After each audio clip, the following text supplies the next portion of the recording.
Alright, welcome back to my YouTube channel again. This is Ralph731. So, pakikita ko sa inyo yung stock up na seatbelt ng Nissan Frontier D22. Ito yung stock up na seatbelt ng Nissan Frontier. Ayan, ayun yung mag-release. May time na okay, may time na hindi. Ayan. So, hindi mo naman kailangan pong bumuli ng bago. Ayan. So, maayos po ito. Parang ginawa namin sa driver side. Ayan. So, inayos namin ito. So, kakalasin natin to.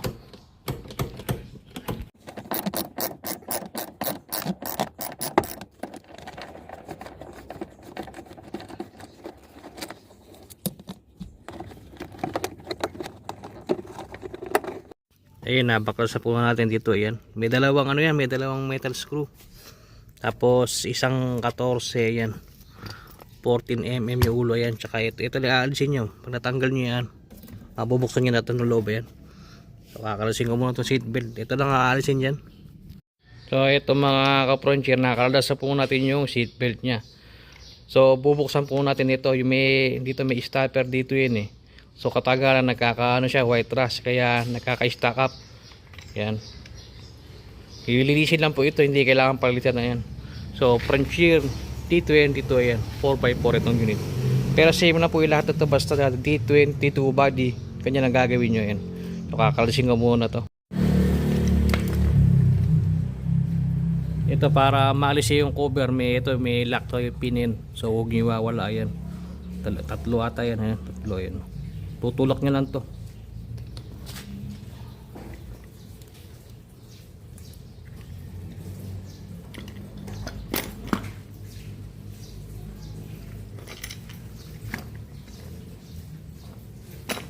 Ayun, tutulak nyo lang papasok. Lalabas na yan.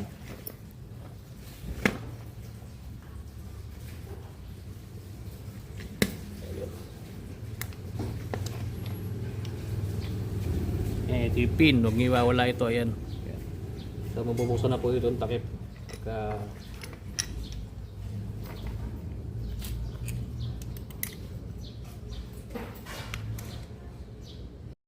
Ito, natanggal na po natin yung takip. Ayan, ito yung takip nya.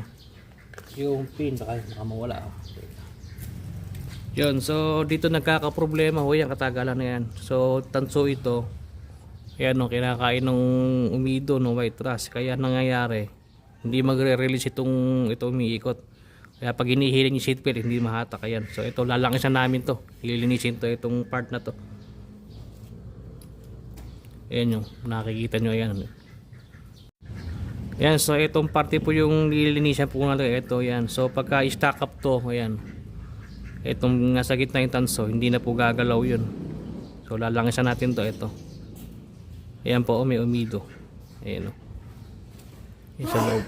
Ayan, linisin natin ito. At babalikan ko mamaya kapag okay. Ayan, natanggal ko. Ayan, puro yung sumisira sa mga tanso. Ayan, yung para kulay blue green.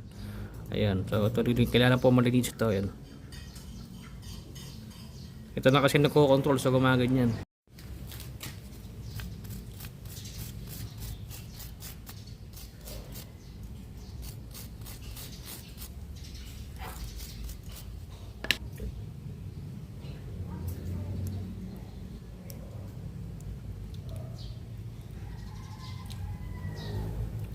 Pwede makapal? Hindi magpapangkon.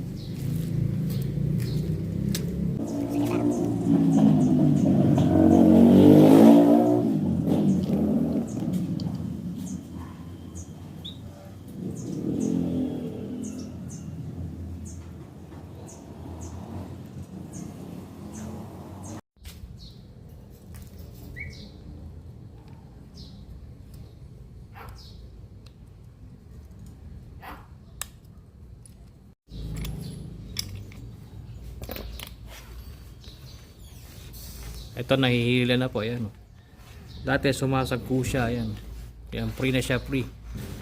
Ayan,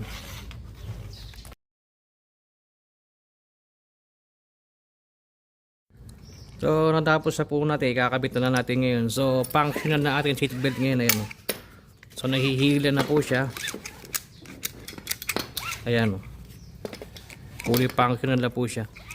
Ayan, nahihila na siya. Lumalak din siya pag binibigla. Okay na.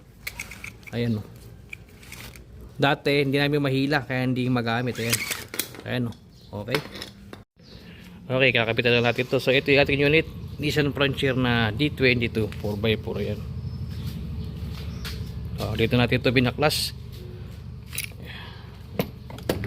Ang tornilyo lamang dito, ito tinanggal ko eh.